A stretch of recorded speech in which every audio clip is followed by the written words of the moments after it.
Cool, Tommy. Hey, this is Jason Morris with Real Estate Agents That Really Work, Jason Morris Group Coaching. And we are live, we're recording, and I got Tommy Pierce on the phone with me. Tommy, I want you to tell everybody who you are, what market you're in, and what's going on in your business. You bet. I know I've been talking to you since probably March last year. And, before that, I'm in the Oklahoma City market. And right now I'm just work full time at a police department here in town. And I got my license like back in October of 2016. And for that first 5 months, you and I have talked about this, man.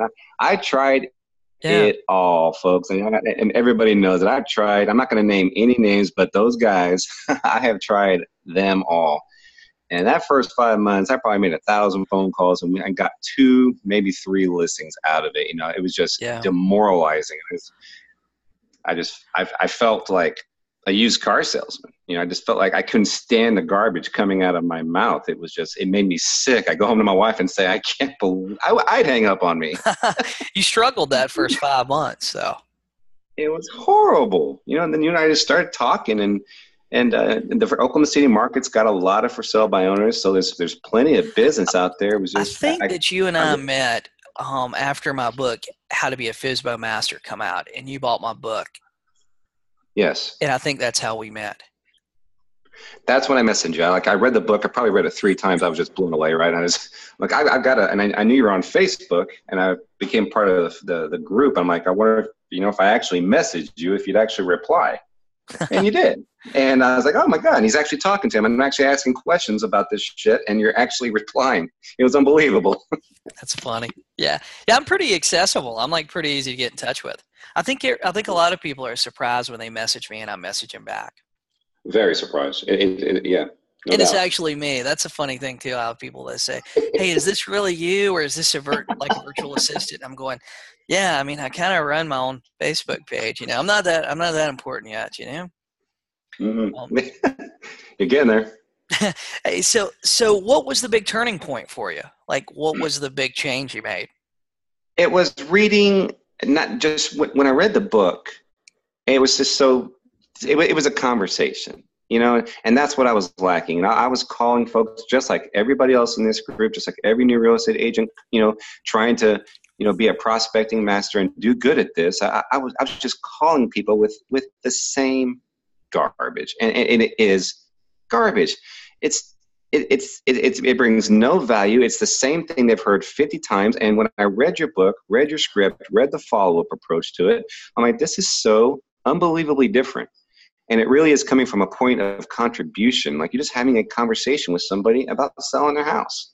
And you're not, I may have a buyer for your house, that crap, and I'm doing a survey, for all the for sale by owners, that crap. And hey, would you like a free market analysis to see what your home is worth? That crap, it's just, it's all crap.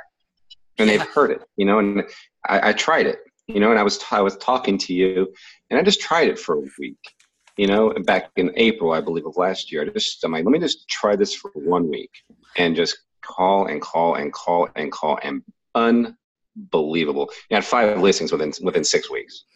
5 listings within 6 weeks.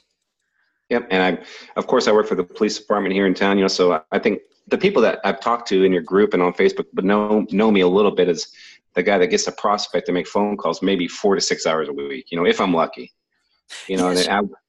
So that's the really amazing thing that I want to talk to you. So what is your typical schedule like? Like how many hours a week are you a police officer? I work for the police department between 40 and sometimes 60 hours a week. It just depends. So Monday mornings is my real set day off. I always have Monday off usually. And Monday's a great day to prospect over the weekend, as we'll talk about that later in terms of your follow-up and things to say, about people, missing buyers over the weekend and over holidays. Monday's a great follow-up day. It's my best follow-up day. And first of the month is a great follow-up day. But yeah, I get 4 or 5 hours on Monday if I'm lucky. It just depends on how many conversations I'm having and how many appointments I set on Monday. Because if I set a couple appointments on Monday, I don't have a lot of spare time to go on those appointments. So my calls usually end so I can dedicate my time to those listing appointments that are in the coming week. So if I don't set any appointments on Monday, Wednesday and Friday, I'll try to make 2 hours of calls on those days. So typically you're making calls on Monday to set those Wednesday and Friday appointments. Yes, sir. Or basically those two those two places. And while you're doing this, while you're a police officer 50, 60 hours a week, and then while you're working on real estate, you're also married and you got kids, right? Yeah, and 2 dogs. And 2 dogs. So like a lot of these agents that are doing real estate full time and they can't figure out how to fit in prospect and they can't fit. I mean, there's no excuses, is there? There's no excuse. I mean, if I can have 20 to 30 conversations a week, if I can do that and get on the phone with, not make 20 calls, because I before I talked to you this morning, I made 6 phone calls between 8 and 9 a.m. and I got a hold of one person. And that one person was a fantastic conversation, but that's just one person. If I can get a hold of 25 and 30 people a week doing what I do, I'm guaranteed to probably get at least one listing appointment out of that on average. And if I can do that, just 4 or 5 times a month, I'm going to get at least 2 listings out of that a month. So it's so possible. It really is. Yeah, I agree with you. So what is the thing that's like driving you right now? What's the thing that's like that's making you go, hey, I got to do this. I got to spend this 10 hours a week, 12 hours a week? Because you have a system that I've proven works. And it's the only thing that ever worked for me. And it's the only thing that has worked for me. I don't change anything. I may retune your scripts here and there, for holidays or when I, come up with something myself when it comes to talking about an objection. I've actually come up with some pretty damn good objections handlers, but myself. But what drives me is the fact that it works, and when you finally get those listings and when you put your system in play and you're making commission. I mean, I'm going to brag just a bit. January was unbelievable. My wife and her sister are on my team, and we closed on 9 properties in 1 month. Wow, that was in January? That was in January. Jesus. What about February? What's going on now? February, we have 3 new listings in February, plus my wife and her sister are working with about 6 buyers right now. And we got out of those 9 listings that we closed on, we got the buyer side of 4 of those. So we double dipped on 4 of them. Wow, so you did 12 transactions in January, you and your wife. Yep, we're closing, man. That's closing amazing, man. That's amazing. So what do you think you got to do another January? Get my ass on the phones. That's all I got to do is just make calls. Let me get those, those minimum hours in each week, and it's really hard for me to do. I mean, it is not easy for me to do that. I have a completely full-time job, and to get on the phone, especially right now. Like right now is, like you say, this is tax season. This is spring market. This is just coming off a holiday weekend. More people are going to buy homes in the next 4 to 6 weeks than any time of the year combined. If you're not on the phones right now, you are missing out on so much business. Oh, I so agree with you.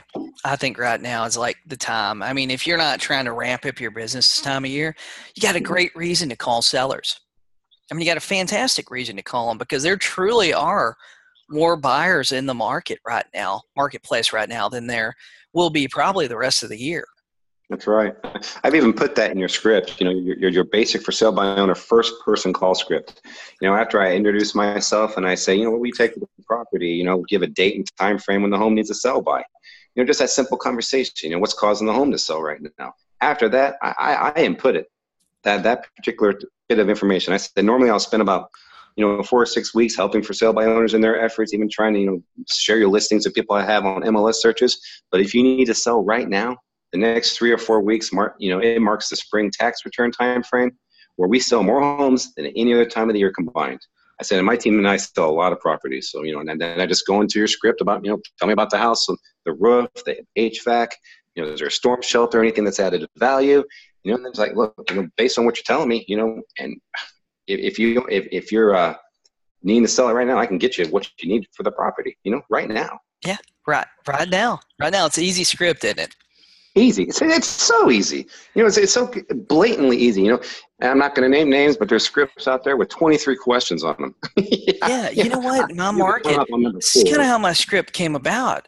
Okay, I work in a market that's it's a melting pot. I mean, we got people from all over the country, especially, I'm in the Southeast, and, sometimes we don't move as quick as the people, from New York and New Jersey and stuff. So, but I was used to calling those people. And those other scripts, like you talked about, man, I could barely get through them, with local people, the people that were, New York, New Jersey, where life is a little bit faster up there, man. I wouldn't get through 3 questions. I had to be really quick, really to the point. I had to provide some sort of value or something really fast for them. And that's how those scripts were created. I mean, honestly, the people, it doesn't matter. Like, some of those scripts are so insane. Like, it doesn't matter. Are you taking your cat with you when you move? I mean, they're almost that ridiculous, the questions. And, if there's another one that says something about, if I could get you $1 million more for your home, would you agree to meet with me? I mean, that's even like a crazy question, because the thing is, if they get $1 million more for their home, I mean, that question is really not even relevant. You know what I mean? It's ridiculous. Like I talked to you about this too. Like, the one thing that I do wrong is that you say you can't ever be over prepared for anything. Well, I think you can over prepare for the phones. It's like, I can make so many more phone calls if I would stop over preparing.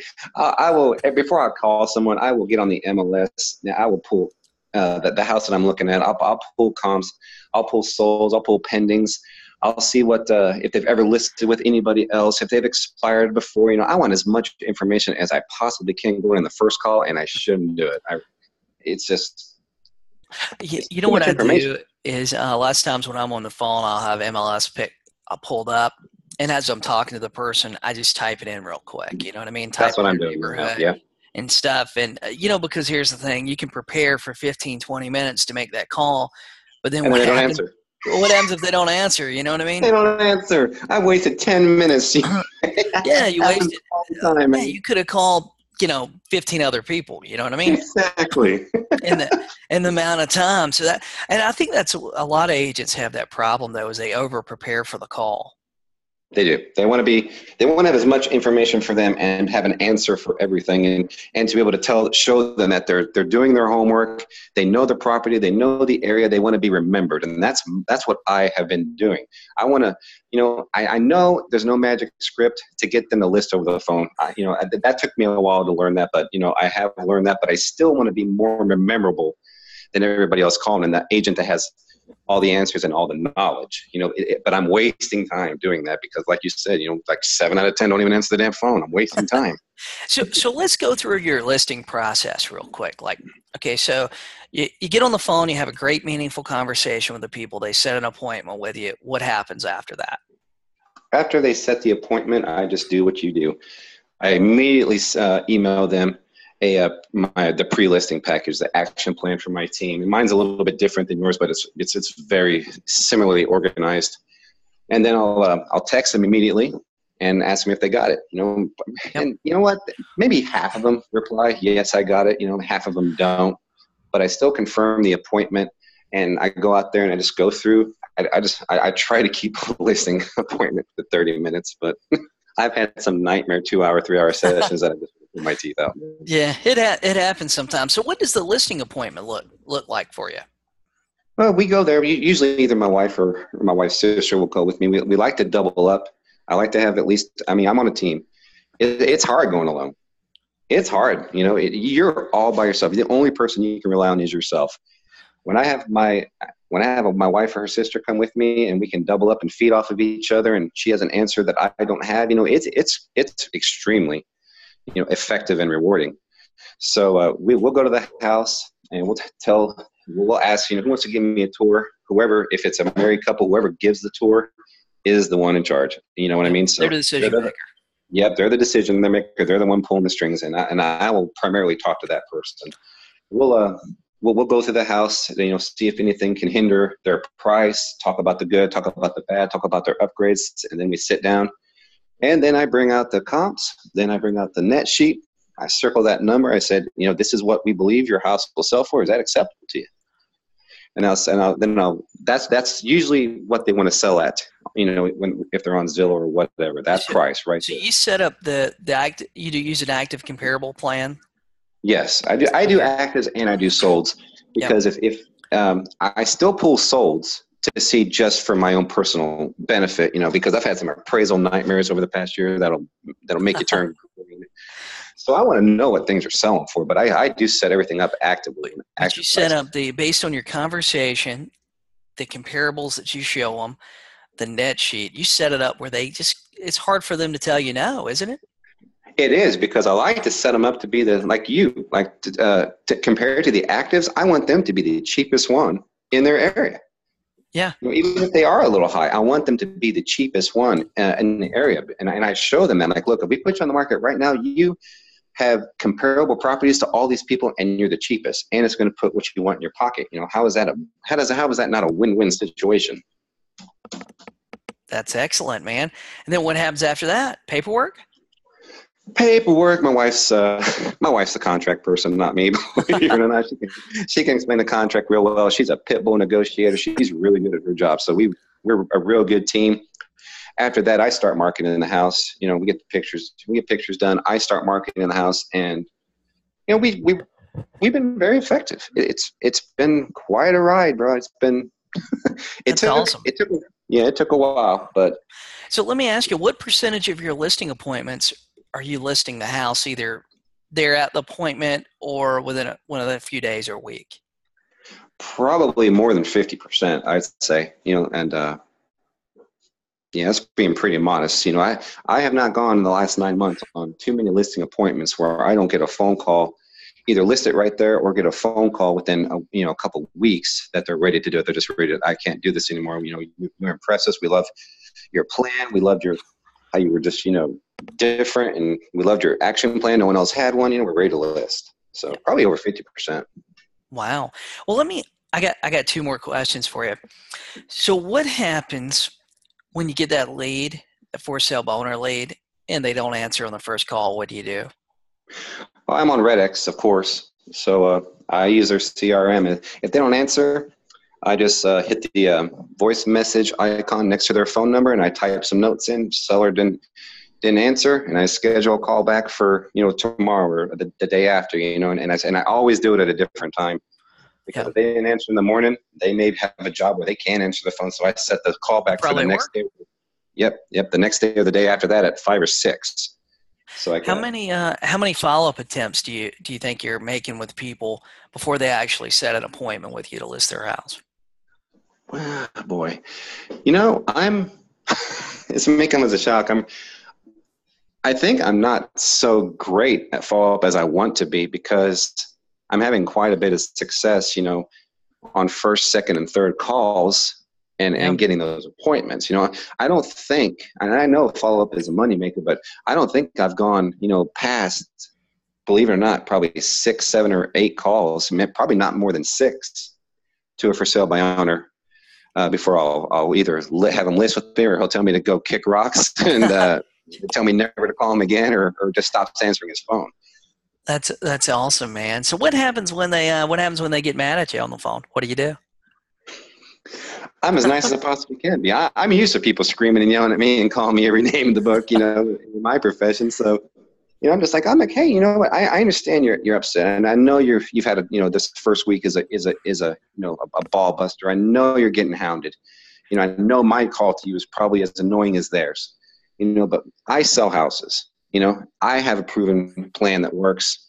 I would love to see your property and show you what I can do to help you. If you're not ready for that, fine. I totally get that. 6% is a lot of money to save. If you want to try by yourself, I commend you for it. I want to come in and help you when you need me, when you need me. And I know that I can sell your property and probably get you more money for it. I don't tell them that, but, like you said, that they get more benefit out of working with me than I do out of working with them. Exactly. That's the mindset I've always had, man, is the seller benefits more from working with me than I benefit from working with the seller. Mm-hmm. Like you said, they're not mad at me. They're mad at that I'm the 57th agent that's called them in 3 days, and I'm not a buyer for their house. They're mad at the situation they're in. Not you. They don't know they're not you. mad. Oh, well, they might know you. You're a police officer, but chances are, like, even if they get mad, they're probably not going to recognize you, like in Walmart later on. No, yeah. No. I mean, I totally. It took a while for me to get it, but I totally understand why they're pissed, because I'd be pissed too. You know, they have, like you said, they have a problem, and selling their house is going to fix it. They want to sell their house. They do not want to get 50 different marketing plans and spiels from realtors in the first 3 days. They don't want that at all. Even though they need to sell their house, they don't want that. They want to sell their damn house. They want that person. They want that 50th phone call that rings, not to be another annoying agent. They want it to be a buyer that's going to give them the price for the house. You know, and when I'm not that buyer, they're mad. Yeah, that's right. That's right. And you know what? They're getting, if you're getting them from Craigslist, RedX, you know, Zillow, a lot of these ads, man, a lot of these for sale owners right now, they're getting bombarded with the people going, hey, will you rent your house? Will you do some funky owner financing where I'm going to pay you $2 a month? You know, they're getting some kind of weird offer that doesn't lead to really helping them. It doesn't help them. Yeah. I think what I can tell everybody that's listening, that, you know, you can also always message me on Facebook, because I've been a coach at Jason's for almost a year now. And I think that what you need to do on the phones right now is create a sense of urgency in the market right now, because it's an upward market. It's like I said, it's tax season. You know, more homes get sold in the next 6 weeks than any time throughout the year. Say that on your first call and say, just, you know, if you need to sell right now, you know, right now, this is the absolute best time of the year to do it right now. And I have a plan in place to do that. I always tell them, I'm like, look, you know, I'm looking at my calendar. I've got an appointment, and you're about a mile from you, you know, this afternoon at 5. You know, what I'd like to do is do a little research for you and stop by your property after that appointment if you have time. And we'll just go over that and see if what I can sell it for right now is a number that would be acceptable to you. I mean, would that really hurt? No, it won't hurt. Yeah, that's right, man. You're eliminating any risk for them, really. So I got one more question, man, and then I know you're planning to make calls today, and it's Monday and your day off. And I think you kind of answered this, but I still want to ask it. So new agents out there, agents struggling in their business, what advice would you have for them? New agents, I mean, when you're brand new, I mean, they teach you everything you need to know about passing the real estate exam, but there ain't a damn person in this world or this business that's going to teach you how to be a real estate agent and how to get business usually, unless you got some great mentor that's willing to, you know, take you under his wing for free, which would probably never happen. But because real estate agents are greedy, and in the market of prospecting, nobody wants to give away their secrets. And you believe you and I have talked about this. I actually, this is terrible. I actually give real estate agents wrong information when they ask me, you know, how I become so successful in my market. I tell them, I'll tell them, like, look, you know, listen to this real estate guy. I watched this guy's videos on YouTube. I've created this plan based on this, you know, this coach's, you know, advice, because what you do works so well that I don't want anybody else in my market doing it. That's so funny, man. You know what? Here's the funny thing. Like, a lot of offices I've been at where I've listed a lot of property and stuff, agents would go, "What are you doing?" I'd say, I'd make calls, and they go, "Oh, that's not what he's doing." You know, and it's like, yeah, I'd tell them, "Hey, I subscribe to RedX and make calls a couple hours a day, and I go on appointments in the afternoon." And they get, "No, I remember being in an office where it's 100 and something agents, and the office manager asked me what I was doing in a meeting because I had listed like 24 or 26 properties that month. And holy cow. Yeah, it was a big month, man. I've done that quite a few times. But it was just one of those superstar kind of months. And he goes, well, can you tell us what you did? And I said, well, I made calls and followed up with people really hard this month. And I set a big goal. I had a goal of like 30, and I missed it, but I got like 26, I think. 24 or 26. I can't even imagine. And the guy goes, what'd you do? And I said, well, I made a lot of calls and I really followed up really hard. I had a sense of urgency, and I was calling on Saturday and Sundays. I was really trying to ramp up my business around that time. And the guy, he kind of looks at me, and he'd been doing all these training classes telling people to do mail and do this and that, all this passive marketing techniques. And basically in front of the whole office, he goes, oh, yeah, well, if you want us to believe that, haha, like, yeah, you're lying, but, we'll give you a pass, And I'll I was tell you like, this, oh, go ahead. Sorry. damn, I was like very open and honest, you know what I mean? Even if you tell them what you're doing, they're just not going to believe you. I was going to say that we were talking about new agents and what to do. I'm like, the entire time I've been with my broker, we've never had a single training class or get together, about prospecting. It's all about how to increase your business, how to find business on Facebook, how to do anything but call people. You know what I mean? And that's so wild. Agents will explore the idea of getting on the phone, and before they're even getting on the phone, they're trying to figure out how they can hire an ISA or something to get off the phone. Yep.